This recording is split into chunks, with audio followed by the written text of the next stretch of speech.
Manuel, ¿cuándo naciste? ¿Dónde naciste? Nací en la Ciudad de México, soy chilango, y nací el 13 de octubre de, de 1956. Tengo 66 años cumplidos. 66 años, muy bien. ¿Y estudiaste en qué universidad?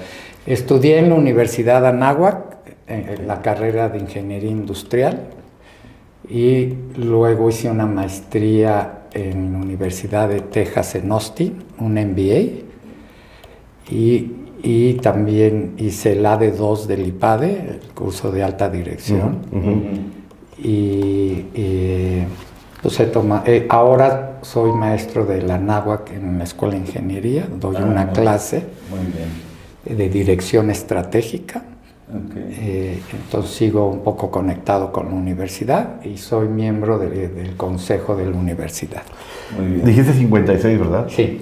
Oye, en tu casa, ¿cuántos hermanos tienes? Somos 4, la mayor es una hermana mujer y luego 3 hombres y yo soy el menor. Perfecto. Entonces, ¿alguno de ellos se dedicó también a la informática? No, ninguno. Soy el único. El ingeniero, mi hermano mayor, que es ingeniero también, fue banquero. El que sigue estudió administración y se dedicó primero a bancos. Estuvo en Banamex varios años y luego se dedicó el resto de su vida a centros comerciales, los de Javier Sordo. Él era el que llevaba los centros comerciales. Cuando decidiste estudiar ingeniería industrial, ¿existía ya una ingeniería en sistemas o existía una licenciatura en informática? Sí, ya existía una carrera de informática, así se llamaron la Anáhuac y en otras carreras. Pero pues yo iba más hacia ingeniería. ¿Y qué te hizo que te fueras al industrial? Me imagino que como en otras universidades era industrial y de sistemas o nada más industrial. No, nada más industrial. De hecho, el título del UNAM, porque en ese entonces la Anáhuac estaba con la UNAM, era ingeniero mecánico electricista. Área industrial. Así dice mi título también. Wow. Pero era ingeniería industrial, ¿no? Dudé de si ese era o no. Ahora la carrera de ingeniería industrial tiene más el perfil de lo que yo hubiera deseado. ¿A qué me refiero? En aquel entonces eran puras materias más de ingeniería pura, que mecánicas, que electricidad, que termodinámica, y pocas materias de economía, mercadotecnia y tal. Y yo sí quería, como ingeniero industrial, tener más de ese lado. Y el perfil de la Anáhuac no era así. Ahora ya hay mucho más materias administrativas en eso. De hecho, la Anáhuac cambió. Los 2 primeros años son ya iguales en todas las ingenierías. Y los 2 siguientes años ya agarras una rama de ingeniería industrial, civil, química, etc. Saliendo de industrial, inmediatamente te vas a hacer la maestría que nos dices, ¿no? Saliendo industrial, yo trabajé aquí en México en una empresa muy buena, Celanese Mexicana. ¿Cómo no? Y estaba en el área de logística. Todo lo que era transportación de pipas era el área química, porque Celanese tenía un área de fibras, una química. Entonces yo estaba en la de química y otra de plástico. Y estaba en estudios de logística y ver camiones, pipas, estaba muy contento. Y 2 años después decidirme a hacer la maestría y me fui a Austin a hacer la maestría, un MBA. Perfecto. ¿En qué año terminas esto y regresas a México? Yo regreso a México en enero de 83. La maestría la hice todo 82, todo 83, y en enero de 84, estaba de regreso en México y fui banquero. Entré a un banco que en aquel entonces se llamaba Multibanco Comermex, ahí en la Fuente de Petróleos, hoy es Scotiabank, y ahí estuve de banquero casi 2 años. Para entonces ya habías tenido contacto con las computadoras. Sí, en la maestría teníamos contacto con las computadoras, las PCs apenas empezaban, y mi tesis de la maestría la hice con un Apple IIc. Ok. Entonces decías, ay, qué bueno, ya no tengo que usar máquinas de escribir, aquí la hago y corriges y haces. Entonces fue mi primera experiencia la tesis, y también teníamos tareas que ya íbamos al laboratorio con las PCs. Decíamos, pues aquí va a haber un parteaguas, el tema de las PCs va a cambiar la historia de los negocios, ¿no? Y en tu mundo de banquero, ¿en qué área del banco estabas? Se llamaba reestructuración de crédito. Okay. ¿A qué quiere decir eso? En 82 fue la grande devaluación de López Portillo. Y entonces todas las compañías estaban endeudadas, se devaluó el peso al 100%, y entonces todos los bancos reestructuraban las deudas. Era famoso el FICORCA, ¿no? Exactamente, el FICORCA, todos esos instrumentos.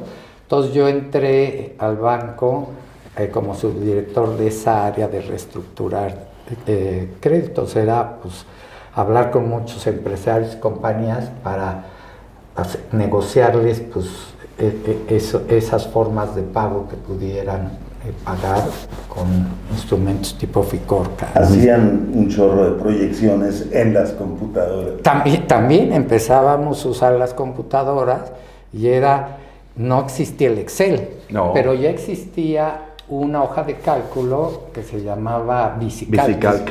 Entonces empezábamos a usar los VisiCalc para la Apple. Con la Apple. Ajá. Y entonces empezabas a proyectar, como bien dice Marco, todo eso con una hoja de cálculo. Que era una maravilla. Cuando nos enfrentamos al VisiCalc era un parteaguas, ¿estás de acuerdo? Yo me acuerdo de empezar a vender ya más adelante que me dediqué, cuando le vendía al público, al usuario final, pues le tenía que explicar para qué iba a usar una computadora, y le explicaba, es una hoja de cálculo, ¿y qué es eso? Entonces ya era un instrumento de venta, decir, no, pues esto sí tiene un buen uso. El VisiCalc le dio la vida a las hojas esas tabuladoras que Printafom hacía, ¿te acuerdas? Exacto, esas largotas así, de muchos renglones y columnas, pues era eso. ¿Cómo podrías describir un banco en términos de qué tan digitalizado estaba? Porque esa quizá fue la primera transformación digital que hubo. Sí. ¿Qué tanto equipo, qué tanto tenía? ¿Cómo lo recuerdas? Pues mira, por supuesto no teníamos una computadora en cada escritorio.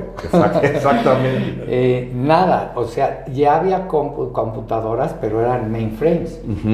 Y te sacaba información, pues la gente de sistemas o reportes programados mensuales que te servían para leer la información y tomar decisiones.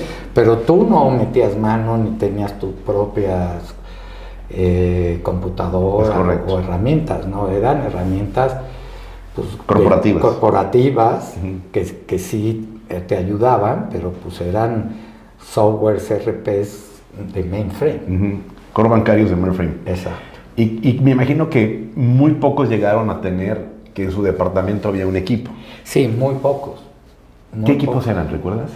Pues eran IBMs en el banco que yo estaba, obviamente, o HPs, era una u otra. Apple no eran mainframes, Apple no tenía mainframes. No. Entonces era o HPs o IBMs. Ok, perfecto. ¿Y después, cuánto tiempo estuviste en el banco? Pues estuve en el banco casi 2 años y una llamada telefónica cambió mi vida profesional. A ver. Muy chistoso porque yo todavía era soltero, regresaba de la maestría pues las computadoras me habían llamado la atención, pensaba que esto iba a cambiar el mundo de negocios. Y recibo una llamada de un compañero mío de la carrera de ingeniería y me dice, oye Manuel, te invito a hacer un negocio con mi hermano, tú y yo, de peces. Ahora las peces están empezando a proliferarse muy interesantemente y hay muy buena oportunidad de hacer un negocio allí. Y le dije, pues suena interesante, y yo la verdad quedé muy contento con mi experiencia en la maestría con las PCs. Si me gusta, pues estaría bueno analizarlo y evaluarlo. Me dijo, oye, te platico, tengo un primo hermano que es dueño de una compañía de computadoras, y les va de poca madre y son más pendejos que nosotros. Entonces nos va a ir mejor. Sí, o sea, era una relación directa, o sea, que era como una regla de tres muy simple, ¿no? Entonces dije, no, pues ya las proyecciones ya se resumieron. Si a ellos les va muy bien, nos va a ir mejor a nosotros. Pues estaba tan entusiasmado que a las pocas semanas renuncié al banco y empezamos este negocio de computación. No teníamos ni IBM, ni HP, Digit. ni tal. No. Existía Digit y existía otras. ¿Cómo se llamaba ese negocio? El que yo empecé se llamaba Micropros. Micropros. Quiere decir microcomputadoras profesionales. Todavía tengo el logo y una tarjeta de presentación de recuerdo. Oye, la pregunta obligada después sería si le ganaban a los otros mensos. Eso te lo puedo platicar encantado. La respuesta es que sí, pero no quiero decir quiénes eran. Exacto, está bien. Sí, estaban obligados a ganarles, ¿estás de acuerdo? Exacto, pero sí tenían razón. Okay. Bueno, entonces se llamaba Micropros y era una tienda con otras marcas. No vendíamos, como decía, HP, IBM, Apple, pero empezamos a vender Pritafor y Electra y así otras marcas que eran marcas mexicanas con producto ensamblado. ¿En qué año fue eso? 86. Ese fue cuando empecé Micropros y me salí del banco, fue en 1985. 85. 1985. Ok. Oye, traes tu acordeón. Sí, aquí traigo un tipo muy ordenado. acordeón de años y todo. Qué bien. Perfecto. Y ahí estando en Micropros, ahorita que mencionaste Digit, Digit tenía un área de mayoreo, aunque vendía al público HP, IBM y Apple, empezó a abrir un área del mayoreo y vendía a otros distribuidores unas impresoras marca Atis, los que estábamos en esa época recordarán muy bien, y disquetes y otros accesorios. Y yo, dentro de Micropros, pues iba a Digit Mayoreo a comprarle estos accesorios, impresoras, papel, etc. Y ahí conocí a José Luis Rodríguez, que era el dueño de Digit. El famoso Puma. El famoso Puma. Déjame estacionarme un poquito todavía en Micropros. ¿Qué es lo que impulsaba la venta de los equipos? ¿Era el software? ¿Era la piratería? ¿Era la demanda natural de equipo? ¿Era la novedad? ¿Qué era? Pues mira, era,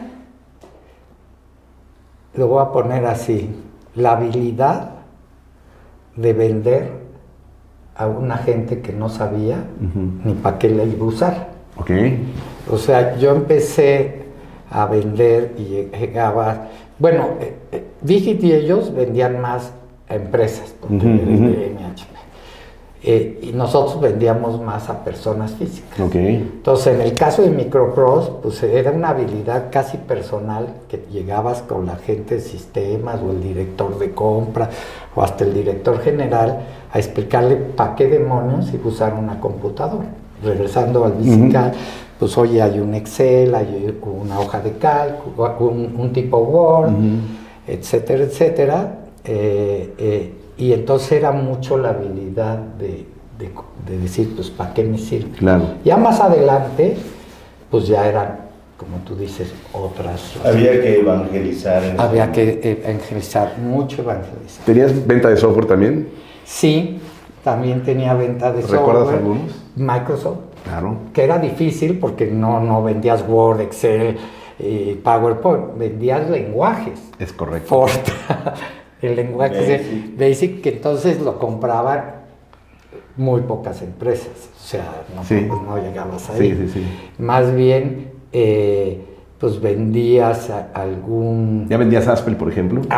Más adelante. Más adelante. Pero poco después apareció Haspel y era otra herramienta poderosa para decir, oye, tu sistema de contabilidad, hazlo por aquí, por acá. Y cuando empezó también un Word, el WordPerfect. WordPerfect, claro. También era otra herramienta buena porque pues era cartas y las guardabas, contratos. Database, el DBase. La base de datos, DBase. DBase, de Aston Tate. Exacto. Claro. El DBase de Aston Tate era otra herramienta y yo tenía un programador muy bueno que yo lo llevaba y decía, oye, mi base de datos, mis clientes, mis proveedores, pues te hacemos una base de datos a tus necesidades, y entonces el programador usaba DBase y quedaban encantados. De hecho, uno de mis primeros clientes fue mi suegro, el que vendía el libro azul, el Blue Book de los coches. Mira. Y lo hacían, pero manual. Entonces, él fue uno de mis primeros clientes que le hicimos una base de datos de todos sus suscriptores, un Word para hacer el libro azul cada mes, y así pues, fuimos a muchos otros clientes de ese tipo, pero la venta era personal, face to face, cliente por cliente. Como decía un amigo de riñón, ¿no? De que estás ahí, y duro. Perfecto. Oye, entonces era Printafon, Electra, software, las impresoras ATI. Marco la otra vez trajo a la mesa la centella, que ya se nos había olvidado. Y yo te voy a decir una, que yo empecé a ver que el mayoreo de Digit empezaba a tener mucho éxito, y yo como Micropros fui mayorista de una marca de impresora, Delta, claro. Delta, sí, cierto. Delta. ¿Dónde se hacía la Delta? Era japonesa, pero le importaban en México, y Paco Palomar era el director comercial de Delta México, y nos hicimos amigos, y yo logré que me hiciera Micropros mayorista de Delta. Que tenía como un triángulo, ¿verdad? Sí. Era un triángulo, decía Delta. Y Paco Palomar, yo puedo ver si lo localizo. Ojalá. Qué bien. Sí, él era el director de Delta. ¿A ti te interesaba mucho tocar el tema de la importación? Sí, bueno, es que ya como mayorista la necesidad de importar era grande, pero al mismo tiempo había muchas prohibiciones. Claro. Y ahorita que me mencionó Entella, esta gente de Puebla, ahorita me acuerdo. De Puebla, claro. Empezaron también a importar pues los componentes de las PCs, porque en esa época, y Cermeño no los puede, porque él estaba ahí en toda la parte del gobierno, si importabas los componentes, no pagabas impuestos. Si importabas la computadora completa, sí pagabas impuestos. Entonces mucha gente, era la oportunidad, importaba los componentes, los armaban en México y tal. Entre ellos era Printafon, claro. Electra, entonces era todo eso, y entonces competían muy bien con una IBM, un HP y tal. Claro, el mismo de que Corona y todos, Televideo y todos esos, muchos de ellos hacían, porque independientemente del pago de impuestos, nos comentaban, era el permiso. ¿Estás de acuerdo? De hecho, Printafon fue el predecesor de Acer. Las Printafon eran Acer. Los componentes de las Printafon eran Acer, pero el señor Espinosa, pues él quería que dijera Printafon. Y ya años después, y eso podemos luego hablar de esa historia, pues ya Printafon y Acer se separaron, y ya fue la marca Acer, claro. y ese ya es otra historia. Sí, de hecho, cuando estaban con Printafon, no se llamaban Acer, se llamaban Multitech, que después se convirtió en Acer. Exacto. Fue Printafon, luego Multitech y Acer, ¿no? O Multitech antes de... Multitech, que le surtía a Printafon. Claro. Y que después Multitech se convirtió en Acer. Y Acer México con Rojas y esta gente. A ver. ¿Puedo? ¿Sí? ¿De parte de quién? Mire, habla el señor Melchor Rodríguez, soy el regista. Qué bueno, pero ahorita estoy con unas personas, pero qué bueno que me habló, yo me comunico con usted de regreso en un rato. Claro que sí, señor. Hasta luego, bye. Es que como tengo una urgencia de algo, pensé que pudiera ser ese, pero... No hay problema, todo esto lo vamos a despedazar, man. Tú no te Exacto. preocupes por esto. Las que necesites tomar, mi estimado Manuel.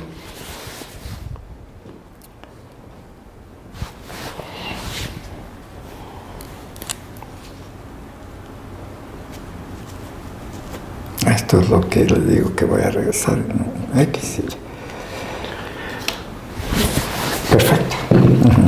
Oye, entonces, tú ya estás instalado en 85. ¿Qué tan complicado fue para una empresa que como Micropros, que estaba en el Distrito Federal en 1985, vendiendo fundamentalmente a personas físicas, cuando llegó un septiembre 19 y hubo un terremoto?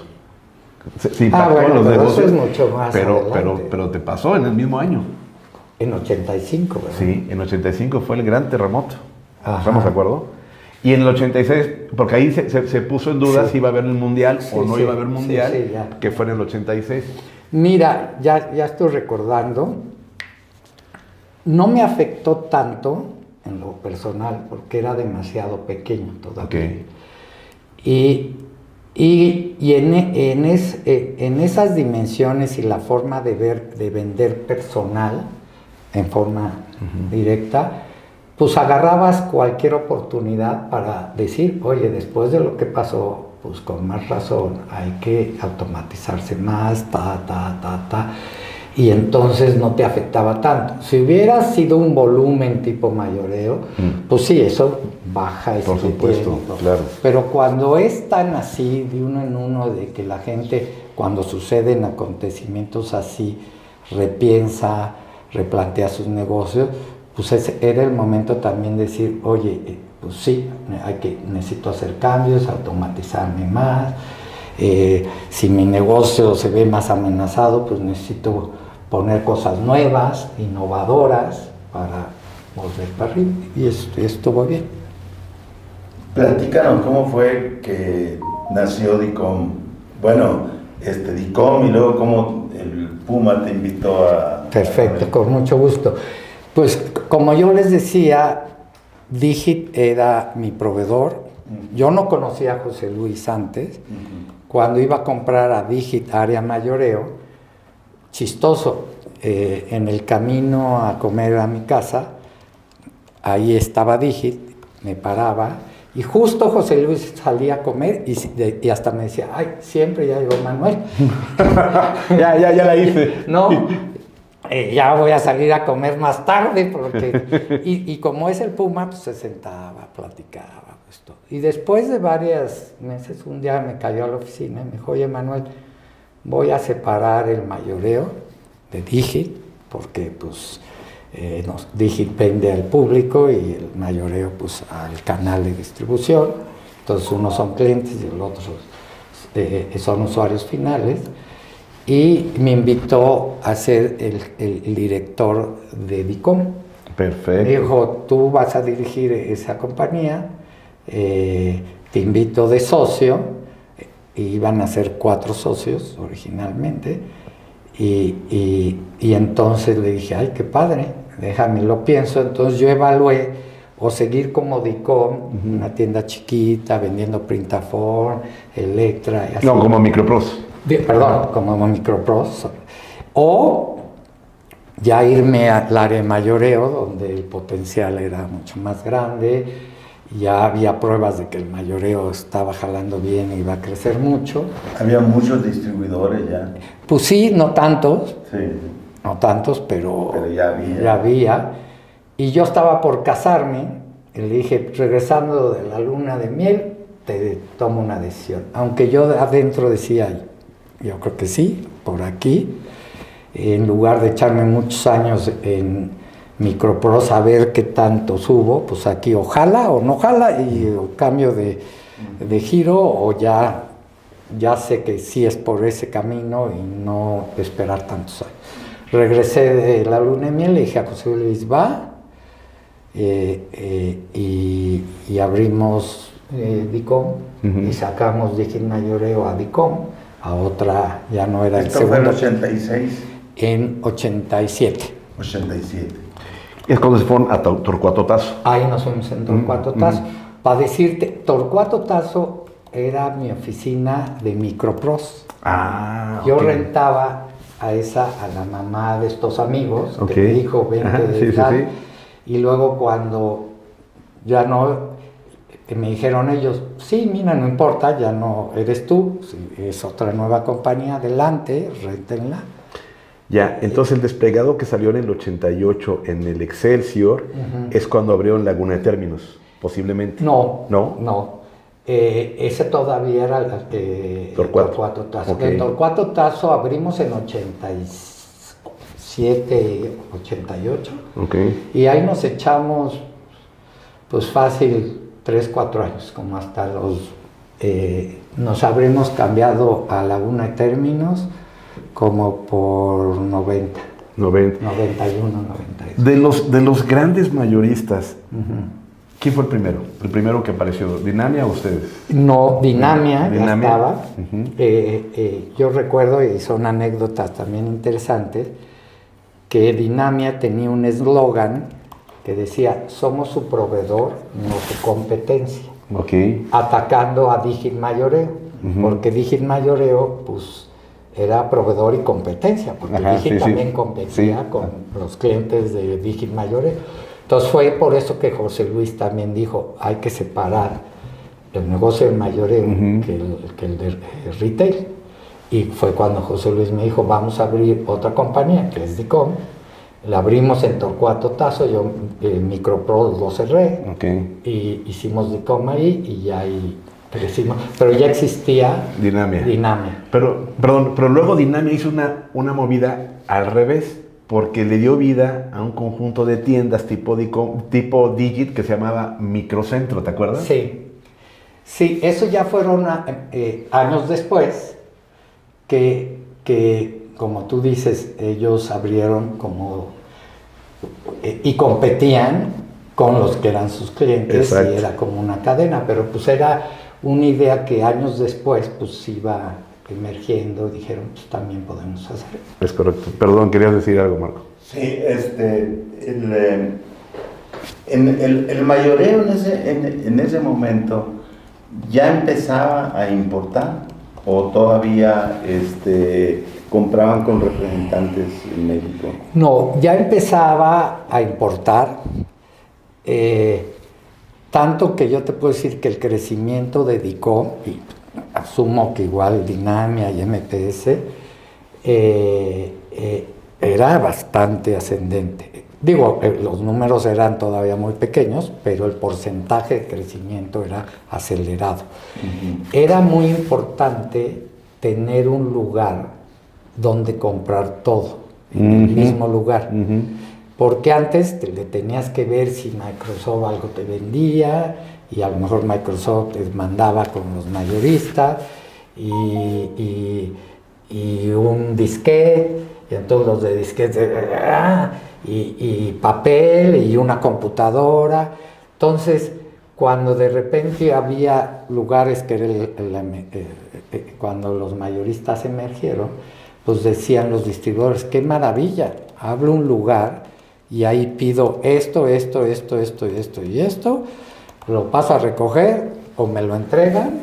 Ya después empezábamos a hacer la logística de entrega. Antes ellos iban a recoger sus cosas y luego pues ya lo enviábamos a sus oficinas y decían, pues qué maravilla. Y aparte el precio hasta era más barato que directo con el fabricante, porque pues nosotros teníamos volumen, teníamos mejores condiciones de precio y nos quedábamos con unos márgenes pequeños que entonces ellos compraban más baratos que el fabricante. Y gestionaban garantías y todo, que era un valor agregado. Gestionábamos garantías y entregas, que la parte logística era muy importante. Por supuesto. Y ahí uno de nuestros, no sé si me estoy adelantando, una de las assets competitivas que teníamos como DICOM es que en poco tiempo instalamos un RP que se llamaba Crexendo. Crexendo, que es motivo del libro de Miguel Ochoa. Exacto. Y ahorita te digo De por futuro, qué. adivinarlo o forjarlo. Exacto. Crexendo salió porque Miguel Ochoa, maestro del IPADE, daba en el AD2 del IPADE el área de sistemas. Y el Puma, José Luis, que tomó el AD2 antes que yo, era alumno de él. Y entre sus textos, él decía que es mejor comprar un software hecho o uno a la medida. Y él concluía que era mejor uno prehecho, pero con opciones, adaptarse a cada empresa. Y era el Crexendo porque él tenía un desarrollador vizcaíno, Nacho Vizcaíno. Ignacio Vizcaíno, que acaba de morir. Ah, sí. Acaba de morir, salió Nifochan. Ay, qué pena. Pues él fue el que desarrollaba el Crexendo. Y Ochoa, Miguel Ochoa le decía, haz mete esto como ejecutivo. Y él le ofreció el Crexendo a José Luis.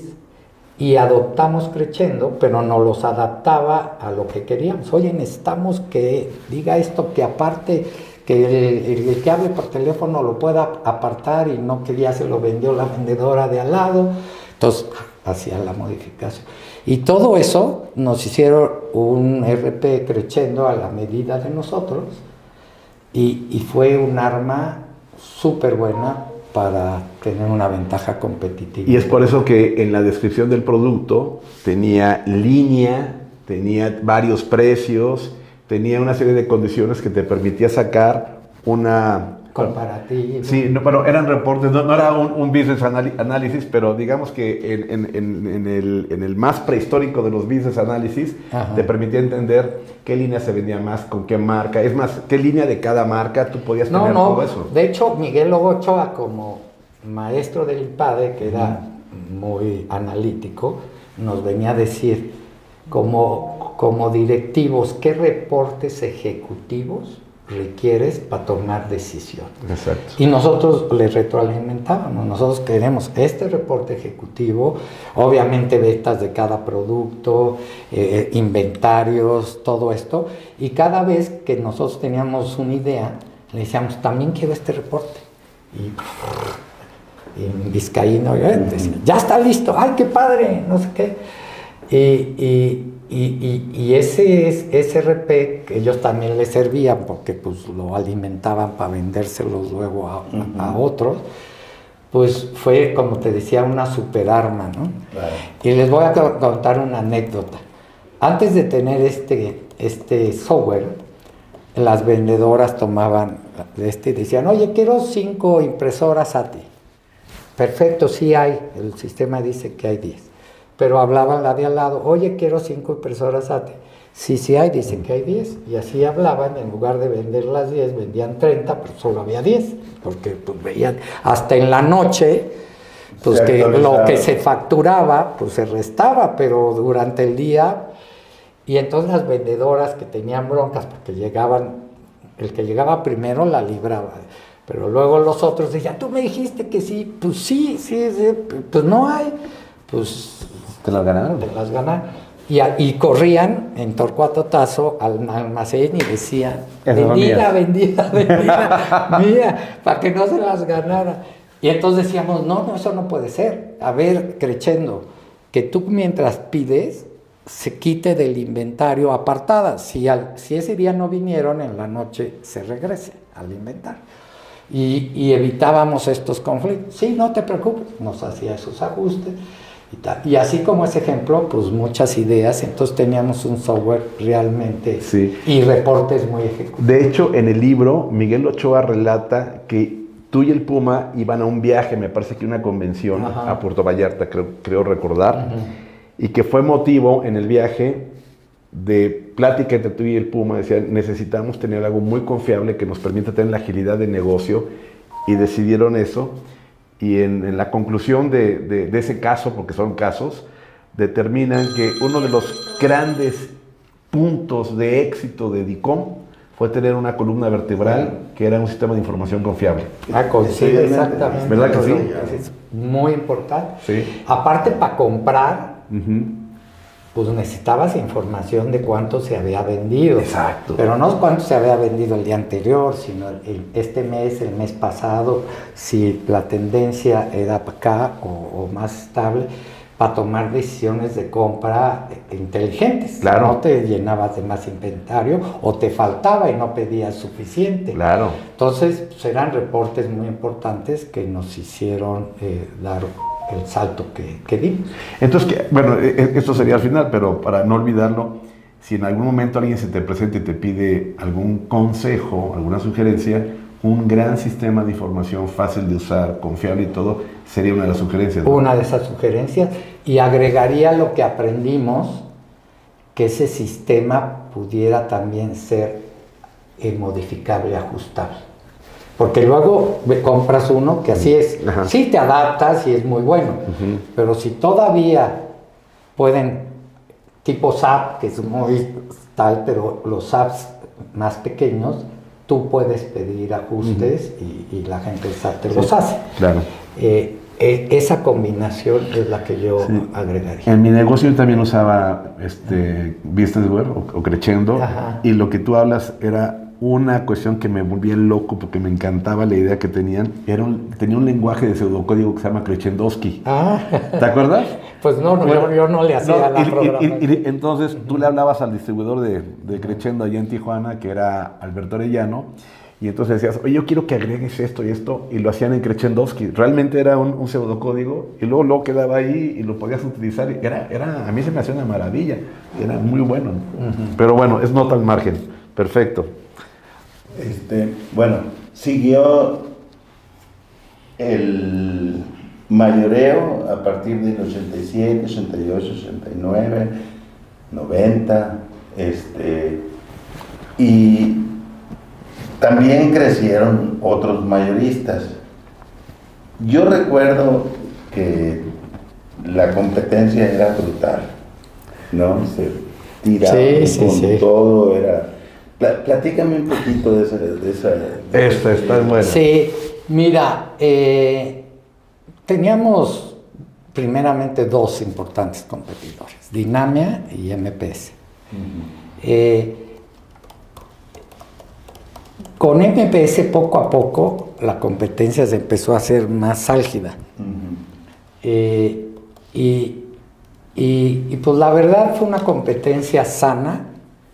Era muy dura, la gente traía las camisetas respectivas muy puestas. Sana Babish, como digo. Sana Babish. Pero pues nos hizo a ambas compañías innovar y decir, este cuate sacó un catálogo muy bonito. Ah, caray, pues oye, mira, tiene esta marca que yo no tengo, a ver cómo la consigo. Yo me acuerdo que nosotros vendíamos muy bien Acer y éramos los números unos de Acer. Pero luego cuando vino Compaq, nos las ganó MPS. Y cuando queríamos ser distribuidores de Compaq, nos costó meses. Y nosotros nos dolí, decía, ¿cómo no nos dan Compaq? Sí, MPS. Y MPS de alguna manera negoció pues que le dieran a él Compaq al menos un tiempo de exclusividad. Y Compaq se estaba vendiendo muy bien. Con la ProLínea o algo así, ¿no? La Compaq, ¿cómo se llamaba la Compaq? ProLínea, sí, ProLínea. Perfecto. Meses después, no sé si hasta el año después, hasta hicimos un super evento de ya Dicom con Compaq y todo padrísimo. Y luego ya fuimos los número uno de Compaq. Pero había una competencia así, muy de la camiseta y esta venta no se va a MPS o a Dinamia, aquí se queda. Y la verdad, pues un tiempo de competencia sana, aguerrida, pero que nos hizo crecer, innovar mucho y sacar esto. Recuerdo un partido de fútbol. A ver. ¿Tú organizabas el torneo? No. No, tú no. Alguien organizaba torneo de fútbol y era Dicom y MPS y otros del medio. También proveedores, también era HP. Los sábados íbamos a jugar fútbol. Nosotros organizamos en una ocasión, pero no sé si esa de que... Yo creo que tú después, por eso Sí. me acuerdo. Y había un torneito y jugábamos tal, pero creo que tú organizaste uno de pocos equipos y había un juego Dicom MPS. Uy, No, imagínate. era como una América Chivas. Sí, era así. Tanto Martín como yo les pusimos uniformes nuevos a las vendedoras porristas? para ir de porrista, nosotros ir, era a ver quién ganaba ese partido. Era el partido, Era el partido. ¿no? Lo recuerdo perfectamente, me encantaba el fútbol, yo jugaba en el equipo de Dicom, obviamente, y sí era algo a recordar. ¿Cuándo? Que de por sí les ganamos. Sí.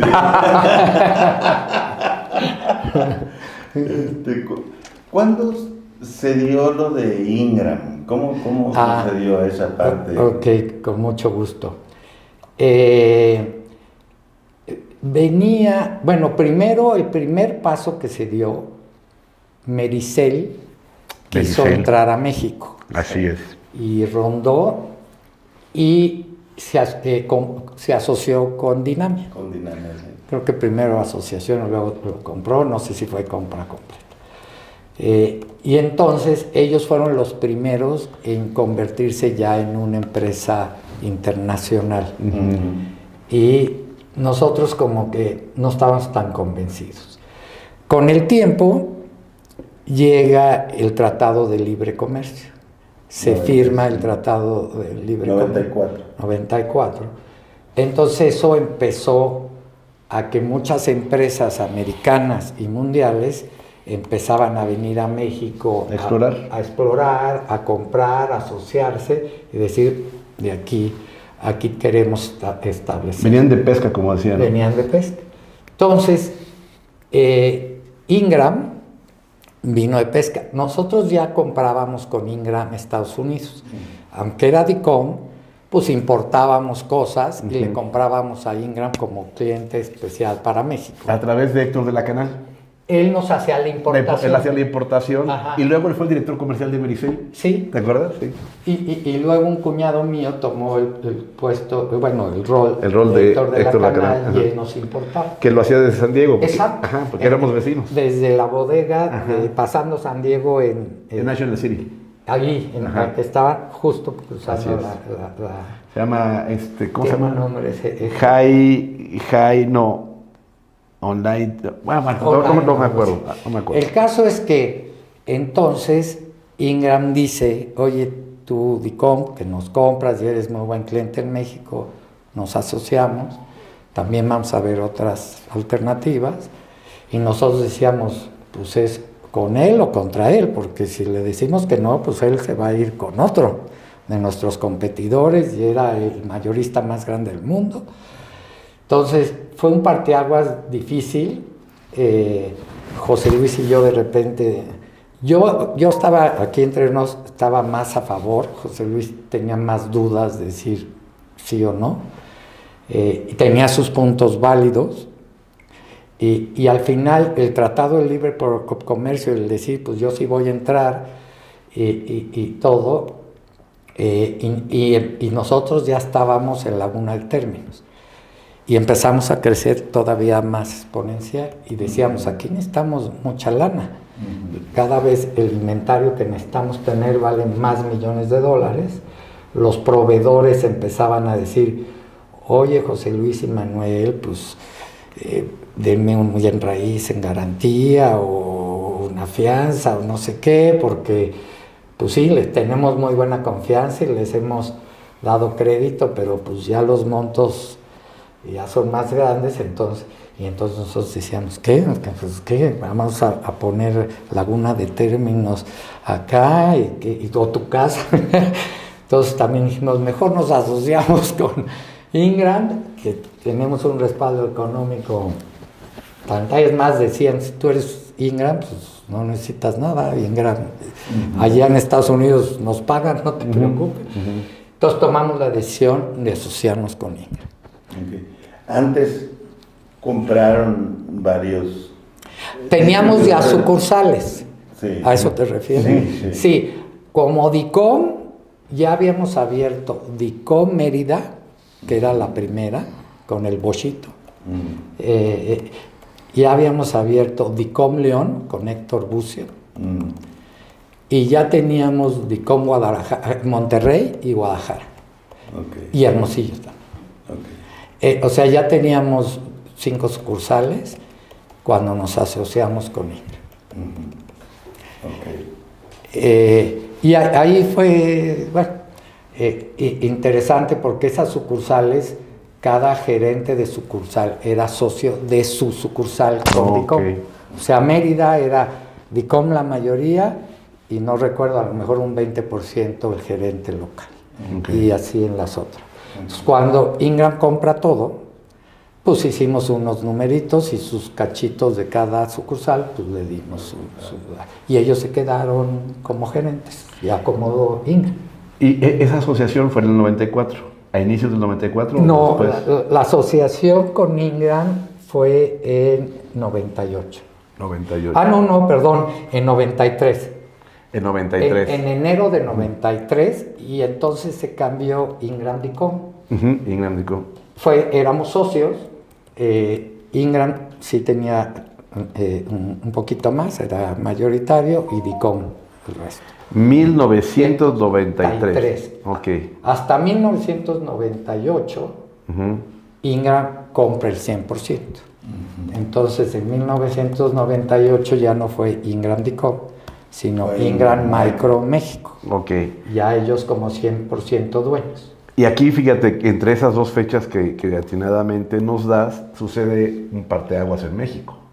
El error de diciembre. Exacto. Ahí te va. ¿Cómo les fue? Es interesante. Nosotros en nuestro contrato, ¿puedo tenerme un segundo? Sí, claro. Nada más No voy te a decir preocupes. No te una preocupes. cosita aquí.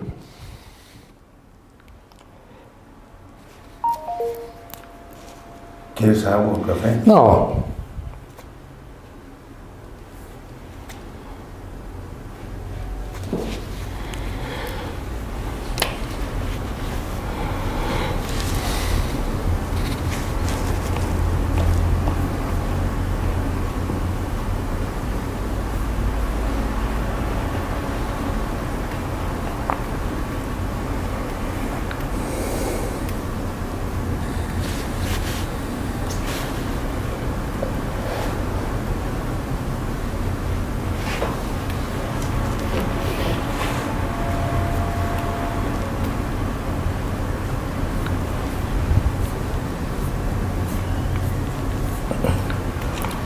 Perfecto. Entonces, ¿qué te decía? Estábamos en el dramático diciembre del 94. Sale Salinas, entra Cedillo y Serrapuche hace malos cálculos. Y entonces era así como: Houston, tenemos un problema. Ahí te va. Nuestro contrato con la sociedad, cuando Ingram nos compró la mayoría, decía que nos quedábamos al menos 3 años. Y después de 3 años, ellos podrían comprar el remanente de la participación de DICOM. Y ya teníamos como una fórmula. Entonces, entre mejor nos iba en esos 3 años, pues esa parte valía más, claro. Entonces... ¿Alcanzaron una buena evaluación a la hora de vender? Sí, hicimos una buena fórmula, interesante. Obviamente, como cualquiera, entre mejor desempeño y resultados tienes, pues tus acciones valen más. Claro. Oye, ¿y Ingram antes de comprar a ustedes coqueteó? Sí, vio alrededor y se vició también por nosotros. Ok. Entonces, justo el error de diciembre eran los 3 años. Y José Luis y yo dijimos: sácale. Ellos después de 3 años ya tienen la opción de comprar a esa fórmula. Y íbamos bien, pero con el error de diciembre, entre el dólar, peso, la devaluación, no sé qué, pum. Dijimos, no, pues estos cuates ya nos van a comprar nuestro remanente Por 10 pesos. por 10 pesos. Qué tristeza. ¿Y cómo fue que vino Chip Lacey, que era el CEO de Ingram en aquel momento, llegó a México, seguro en tus fotos aparece, ahí está en dijo, no nos interesa comprar más barato, nos interesa que ustedes, en tiempos como está, sigan dirigiendo Y saquen esto a flote. la compañía, saquemos esto para adelante y renovemos 3 años más. ¡Ay, qué maravilla! Dijimos, ¿Dónde firmo? Sí, sí, sí. Entonces dijimos, y en esos 3 años levantamos la compañía otra vez, hasta más para arriba. Claro. Gracias a que el apoyo de Ingram sirvió mucho en ese tiempo. Una anécdota aquí, las anécdotas, es que veíamos que entre más vendíamos algo basado en dólares, más perdíamos. Por decir algo, HP. Tú vendías computadoras HP, tantos dólares, pero las convertías en pesos. Entonces tu cliente te debía pesos, pero tú le debías HP dólares. Entonces, entre más se devaluaba, pues decías, pues ya no puedo vender porque estoy vendiendo en pesos y debo dólares, cada vez los dólares son más pesos, pierdo dinero, entonces pues no podemos vender. Íbamos con HP y decíamos, no, tienes que cambiar tu precio en pesos. Si quieres subirle y tú comprar una cobertura cambiaria, lo que sea, pues haz lo que sea, pero el precio que yo venda en pesos, yo te pago con mi pequeña utilidad a ti en pesos. Si no, no puedo vender tus productos. Y Chip Lacey, el CEO de Ingram, viene a México y dice, quiero hablar con el presidente de HP. Y estuvimos en esa junta que recuerdo perfectamente. ¿Ya era Piccolo o ya no? No, No, ya no. No era Piccolo, era el que... Ok. O antes de Piccolo. No, fue después de Piccolo. No, después de Piccolo. Sí. Jaime Guzmán. ¿Jaime Guzmán? Jaime Guzmán. Jaime Guzmán. Era Jaime Guzmán. Sí. Recuerdo esa junta que aprendí mucho. Llega Chip Lacey y le dice, oye, es que, de muy buen modo, es que aquí no nos conviene vender HP, la situación en el país, estamos perdiendo, pónganse en pesos, aquí se venden pesos, sí, pues compren, hagan lo que sea, pero pues tienen que respaldar. Y es muy importante y les vamos a seguir vendiendo. No, pues sí, es que y dice, si no nos apoyan como HP México, no volvemos a comprar un HP, pero no en México, mundial, en el mundo. Claro. Y era el distribuidor más grande de HP mundial. Wow. A raíz de ahí, le contestaron que sí, que ya habían hecho todos sus cálculos, que íbamos a vender en pesos y todo. Y HP puso el ejemplo, y todos los que vendían en dólares, pues o vendían en pesos o vendían la marca que sí vendía en pesos. Entonces, pues otras marcas decían, pues en pesos, aunque venían valuadas en dólares, porque decían, no, pues van si lo hace Epson y yo no lo hago, pues van a comprar Epson porque son pesos y no quiebran. Entonces, ese periodo fue muy difícil, pero salimos adelante, pero ¡fum!, con mucho más fuerza. La fuerza de Ingram la dejamos sentir, nos sentíamos 100% apoyados. No, con eso, por no teníamos supuesto. que pedir créditos en pesos, que las tasas eran muy altísimas, sino Ingram pues, nos financiaba. Y los 3 años después fueron muy buenos, sacamos nuevamente Ingram Dicom para arriba, y eso sí, después de esos 3 años, 6 desde el principio, ya decidieron comprar el 100%.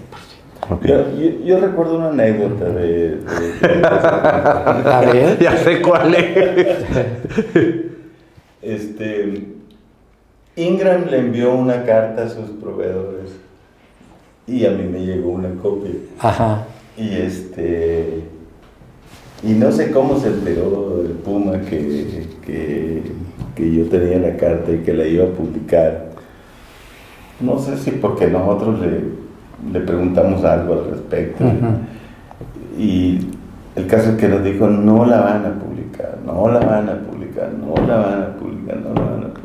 Me lo recalcó un chorro de veces. Y la publicó. publicó.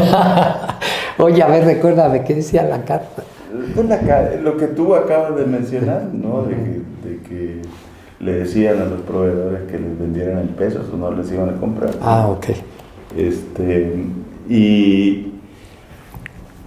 Pero como estaban en ese momento en las negociaciones con algunos proveedores, entonces pues no querían. No quería que se armara no más querían ruido. que se hiciera más ruido, Ya, y le decía, y eso provocó no un enojo, sino un encabronamiento de parte del Puma y me aventó la carreta encima, ¿no? Y me acuerdo que fui a las oficinas ahí en Laguna de Términos a platicar un poco sobre eso y me echó el caballo encima, ¿no? No, sí. Ahora, dándole seguimiento a eso sí cambió. Que todos los proveedores se alinearan a ese esquema y empezaron a vender en pesos. Todos tuvieron que hacer algo. Todos tuvieron que hacer algo. Todos tuvieron que hacer algo. Por ejemplo, Acer mantuvo las deudas las convirtió a pesos al tipo de cambio que estaba antes de la devaluación, por un periodo muy corto de tiempo, y entonces jalaron la lana que andaba por ahí disponible, el poco dinero, ya ves que había poca liquidez en los canales de distribución, y bueno, pero ellos lograron atrapar, conseguir que mucha gente pagara sus deudas en pesos antes de que se cambiaran. Y en ese periodo, te voy a contar otra anécdota que nos pasó. Nosotros como Ingram Dicom sí facturábamos en dólares, lo que era en dólares, antes de la devaluación. Y había otros que facturaban en pesos. Cuando viene la devaluación, las facturas en dólares, pues te las deben en dólares. Sin embargo, el cliente no tenía los pesos, porque el cliente lo había vendido al usuario final en pesos. Así es. Entonces, 50% más te decían, pusiste en dólares, pero pues no tengo con qué pagarte, Así yo lo es. pagué para acá. Eso nos ayudó a negociar mejor. Yo era ahí entonces yo le decía a HP, oye, sí te voy a pagar, pero dame un tipo de cambio para ofrecer y yo cobrar y te pago. No, es que... O no HP, el que sea. El que fuera. Entonces te decían, bueno, en lugar de, voy a inventar 70, te lo dejo en 50. Y yo les decía, págame hoy a 50. Y no a 70. No, pues sí, no hay tanta. Me pagaban a 50, le pagaba a HP a 50. Ahora sí que como casi cambio. Y bajamos muchísimo la cuenta por cobrar en ese sentido. Los que tenían pesos con pesos, pues no tenían esa arma para decirle nada. Pues, murieron muchos distribuidores. Pagaban en pesos, pero cuando tú tenías los pesos, pues no tenías al otro lado a decir, bájale. No, pues tú págame tal. Pero sí viste morir algunos distribuidores. Sí. Bueno, ahí, después de ahí MPS tuvo muchos problemas. Sí. Exactamente. Era de los grandes tenía deudas en dólares. Y aparte MPS, que Martín yo lo admiro porque es agresivo, visionario, ya tenía MPS Perú y MPS, no sé si otro país, Perú, Colombia, y tenía Miami, entonces estaba dando unos pasos muy bien, estratégicamente acertados, pero con esto que sucedió... Volteó el mundo. Y al no tener un socio internacional que pudiera sacarlo, pues fue cuando empezó a vender su local ahí en Xola y bla, bla, bla, y bla, bla, bla. Y se tuvo que reestructurar por completo. Exacto. Oye, a ti también te tocó ver cómo nació el retail, ¿no? Sí. Me imagino que de pronto te llegó Liverpool o el Palacio de Hierro a decir, queremos casi. A ver Antes de eso, el primer cliente retail que yo tuve era SAMS. Sam's, claro. El Ejército Nacional, y nosotros estábamos como a la vuelta en Mariano Escobedo. ¿Eso más o menos en qué año es, como para ubicarnos? El retail, pues mira, aquí puse algo de retail. No, ¿en qué año? Pero mira, yo creo que por ahí de los años 2000. Ok. En los 90, perdón, en los 90. ¿En los 90 el retail? Finales de los 90. Principios de los 90. ¿Principios? Mediados de los 90. Ok. Vamos a ponerlas. Y el primero fue Sam's. Y éramos medio vecinos y yo conocí a alguna compradora ahí de Sam's y por ahí entramos y eran los primeros que nos compraban a nosotros tal. Sí, para el 94, 93, 94, cuando yo todavía era distribuidor, ya empezaba a llegar el retail en Liverpool y en ciertos Exacto. lugares. Entonces, a inicios de 90 y luego ya para el 94. Sam's empezó a abrir más Sam's porque ese de Ejército fue el primero y el único. Y luego empezó a abrir otros Sam's por acá o en la República. Y entonces pues el cliente empezó a crecer. Entonces dijimos, pues si esto es Sam's, pues vamos con Costco. Y luego empezaron los Office. Los Office Max, Office Depot, y los Liverpool y Palacios. Entonces, yo tenía contacto con alguien de Office Max, los González, y entonces le empezamos también a vender a Office Max y luego a los Office Depot y así. Y éramos buenos proveedores de ellos. Microsoft. Este es un punto muy importante. Microsoft sacó un producto de retail importantísimo, el de la tele, ¿cómo se llama?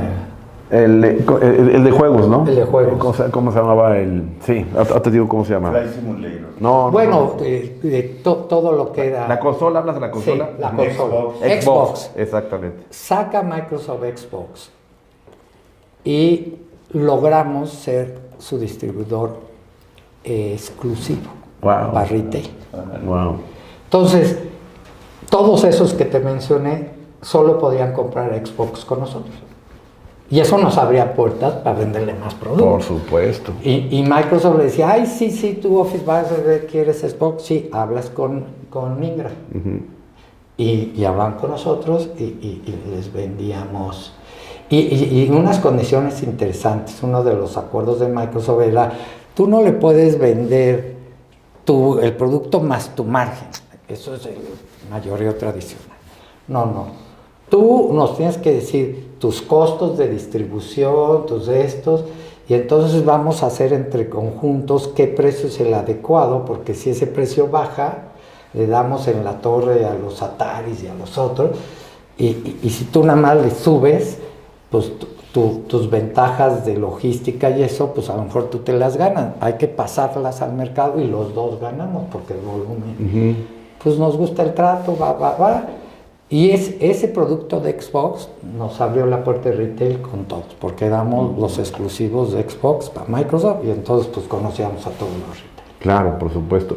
¿Cuál crees que haya sido Eran muy duros, ¿no? Sí, esos eran muy duros y querían comprarle al fabricante. Pero si Microsoft les decía, no, yo no te voy a vender, es vía Ingram, pues tenían que venir con nosotros. ¿Y cuál crees que haya sido la postura de los distribuidores, las empresas que vendían al público computadoras cuando de repente ven que ya están en el retail?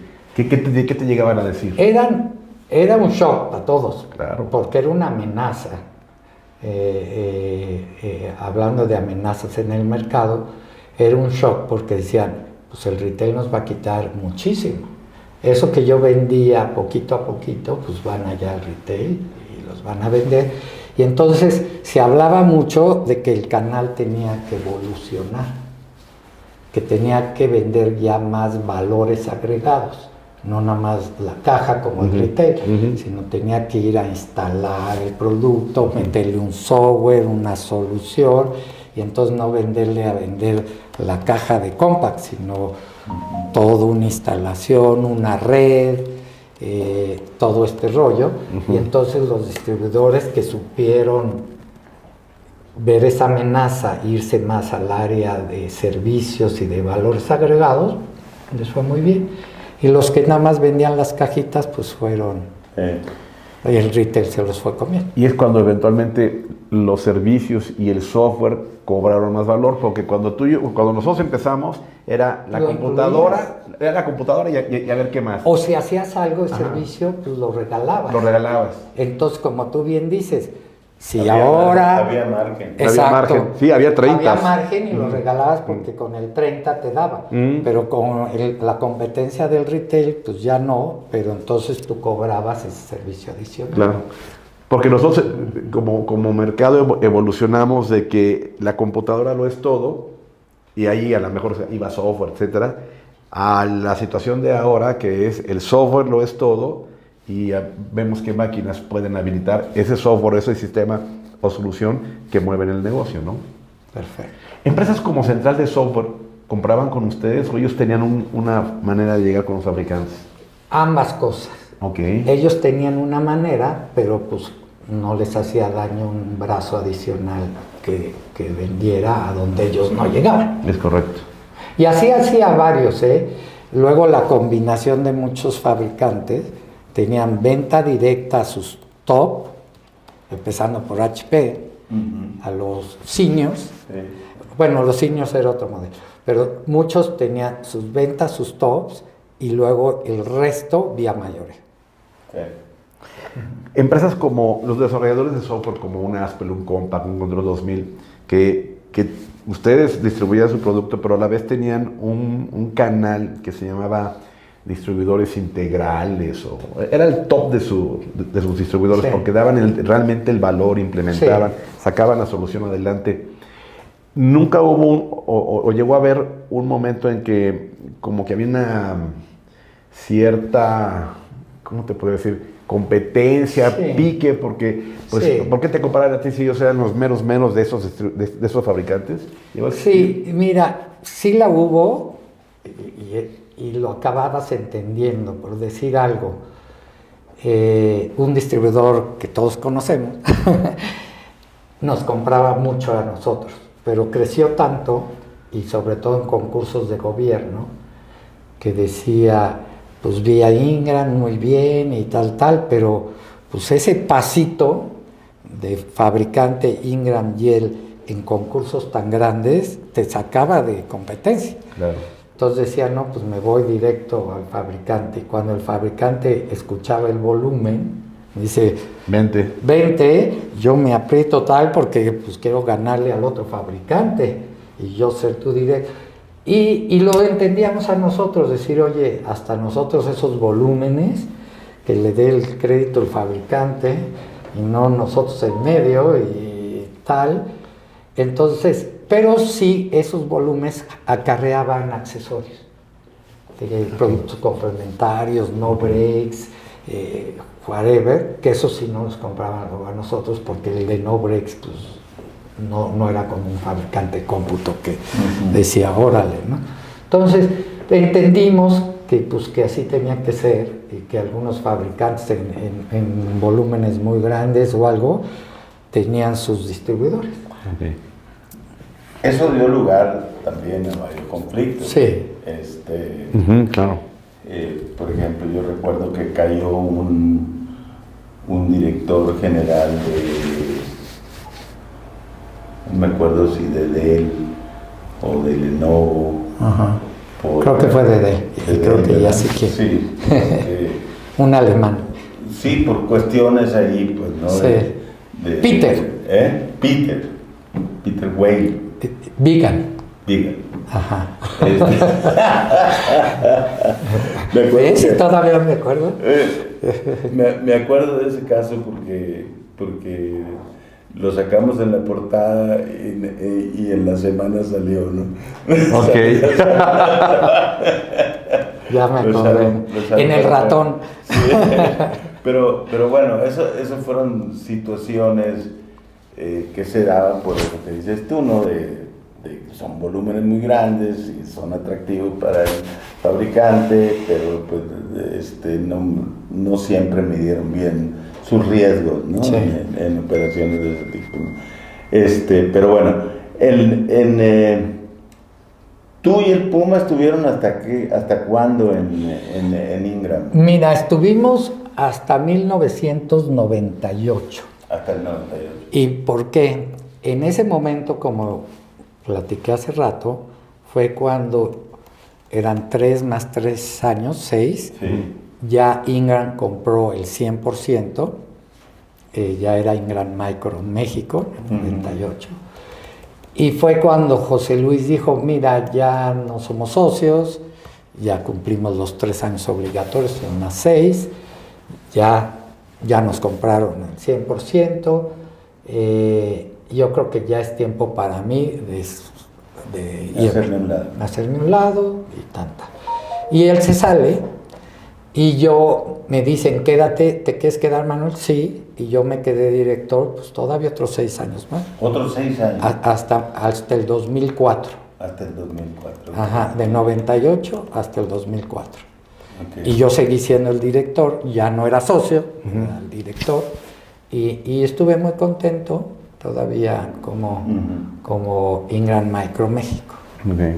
A partir de ahí comenzó una especie de desnacionalización de la dirección de Ingram Micro, ¿no? Ajá. Llegaron los chilenos y luego otro señor, no recuerdo. Pero cuando llegaron los chilenos yo salí. O sea, cuando yo salí en el 2004, entró de director el de Ingram Micro Chile, el chileno, al salir yo. Y ya entró este chileno. Y luego Marco Tess. Y luego de Marco vino Alejandro. Pero Alejandro. No recuerdo. Y eran 2 chilenos. Y luego entró otro que era un gringo o algo así, ¿no? ¿Quién entró antes de Luis Férez? ¿No? Era así, había un señor... sí, el financiero. El financiero. Entró un financiero, ahorita me acuerdo su nombre, y luego ya entró Luis Férez. Sí. Toda una historia ahí en Ingram, ¿no? Sí, no, toda una historia.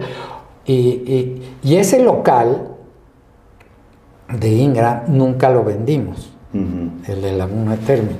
Okay. Ingram no lo quiso comprar y qué bueno. Él dijo, no, yo quiero comprar la empresa, yo no me dedico a bienes raíces, yo les rento su oficina. Era parte de DICOM, se sacó y eso nos los quedamos en personas físicas, José Luis y yo, y se les rentó. Ahí eran nuestros inquilinos, para nosotros era ideal porque nos pagaban la renta. Claro. ¿Y en dólares? No en dólares, en pesos. Pero pues sí, con la inflación. Entonces, ese local pues se da, hasta cuando ¿qué será? Como hace 5 años, 4 o 5 años, se fueron al toreo. Entonces nos dijeron, Luis Férez de hecho dijo, no, pues ya nos tenemos que ocupar, quieren un edificio corporativo, bla, bla, bla, bla, bla, bla. Y ya no los dejaron. Te tocó un Ingram, pues, ¿cómo te puedo decir? Es que a mí, los que yo representaba, que me sucedió algo similar, pero a ti te tocó la parte más benévola de un negociador en el tema de la compra, porque el trato, como lo escucho, siempre fue bastante benigno para ustedes, ¿no? Sí. Yo mi rol principal era ventas y compras. O sea, mucha relación muy buena con los proveedores, o sea, con Roditi Days, HP, Microsoft, toda la gente de Microsoft. Era porque ahí hacíamos pues el Xbox y ese tipo de negociaciones en exclusiva, pues no era así rápida. Sabía que todos los demás se la iban a poner difícil. Y los clientes, entonces pues... Sí, pero me refería más porque el tema de que Ingram te pudo haber dicho, no, pues son los 3 años, ni modo, ahora vales muy poquito, pero tuvieron mucho sentido humano o de ganar para que esto realmente creciera. ¿no? Y estuvo muy bien porque Otra gente a lo mejor hubiera dicho, pues los compramos barato, ponemos nuestro equipo. Son los términos del contrato y ya. Y ellos, yo creo que también fue combinación. Dice, México está viviendo un momento muy difícil. Así es. Creo que la mejor manera para sacar esto para adelante es con los mexicanos que dirigieron el negocio. Con los que están bien identificados. Y que todo con el- los que saben todo y no poner un equipo extranjero combinado. Y también dijeron, pues a los dos nos conviene ellos que vuelvan a salir. Y yo como Ingram, pues qué mejor que este aliado nos los saque para adelante. Pero entonces nuevamente te tocó un negociador de parte de Ingram o un Ingram Sí. muy inteligente, muy visionario, muy comprensivo de la situación. Y la relación era Y la buena. relación era muy buena. Era muy buena. Qué bueno, qué buen punto para ustedes. ¿Me puedo echar una mini llamada o Sí, ya no, acabamos? no, sí, dale. A ver. Nada más están aquí. ¿Qué nos falta? Y también puedo regresar en un momento. Nos falta Manuel después de Ingram y ya terminamos con ese tema.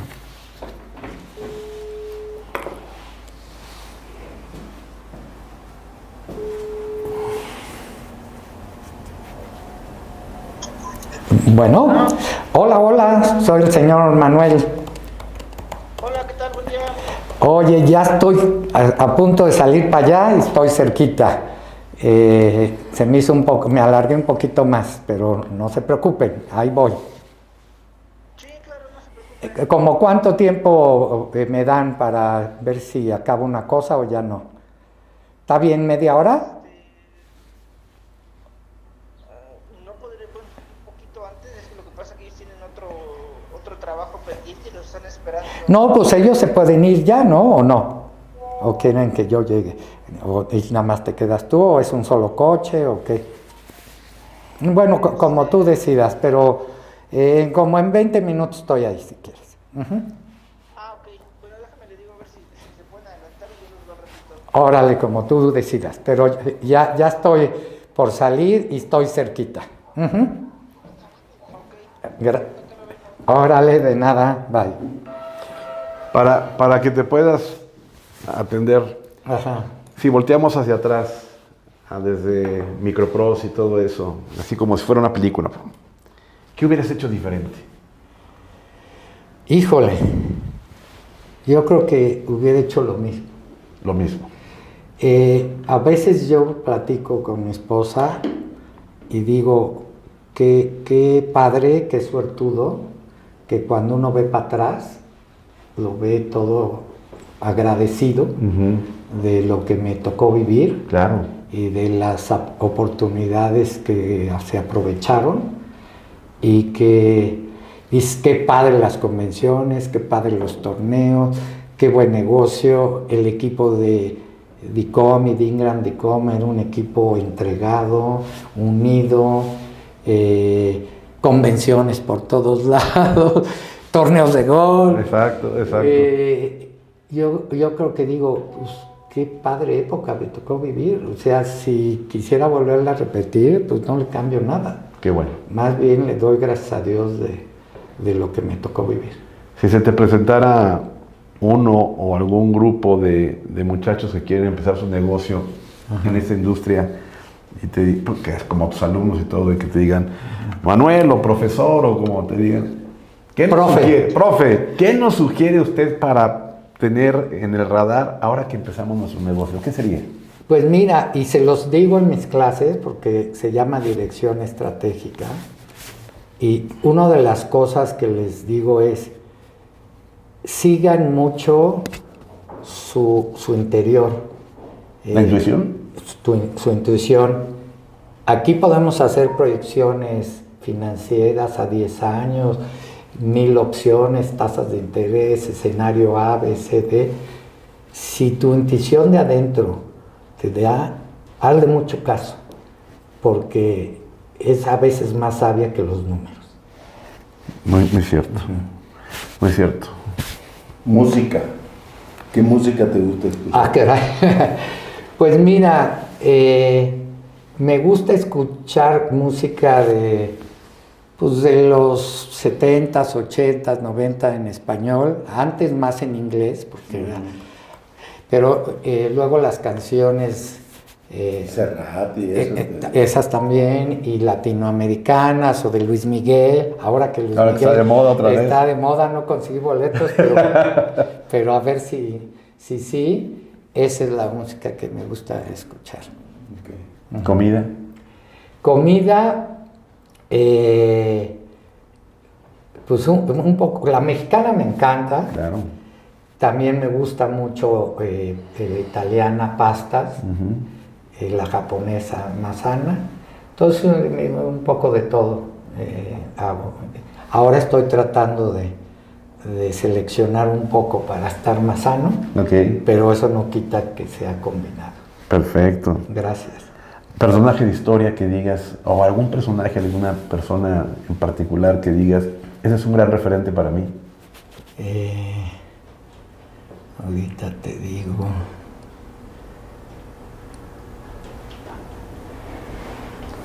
Uno de los entrevistados, cuando hice la pregunta, yo pensé que iba a decir Leonardo da Vinci, algo así, dijo, mi papá. No necesariamente político, ¿verdad? No, político, no, esos no. Pues mira, yo creo que uno de los personajes así muy importante, pues ahorita lo acabas de decir, Leonardo da Vinci. Tuve la oportunidad de estar hace 2-3 semanas en Italia y en París, y vuelves a ver y dices, qué bárbaro, y tenía de todo. De todo. Porque no En solo... Milán. Ajá, y no solo era un gran artista, sino era matemático, Sí. Pintor, escultor, y dices, wow. Hacía autopsias, era ¿cómo se llama? La anatomía. Sí, entonces pues es una gente súper completa. Bill Gates pues también es alguien que me tocó vivir con él. ¿Lo conociste? Sí, Qué bien. en las primeras convenciones de Microsoft en Redmond, cuando todavía yo creo que apenas el Word iba a salir, él entraba a algunas de las sesiones, nos saludaba, nos platicaba, se tomaba fotos con nosotros. Qué padre. Qué Y bien. luego en los Comdex, en Las Vegas Ajá. y eso, pues muchas veces ibas al booth de Microsoft y Ya ahí estaba. estaba y se tomaba un café y tal. Entonces me tocó convivir con él muchos años en esa época, ya después pues ya no aparecía, pero pues lo sigo y es una gente pues padre de seguir, lo que innova, lo que dona, Claro. lo creativo que es, lo visionario. Por supuesto, es un gran referente. Sí. Pues yo creo que ya le tenemos que parar porque don Manuel se va a ir, tiene Manuel, asuntos. muchas gracias. No, muchas gracias a ustedes.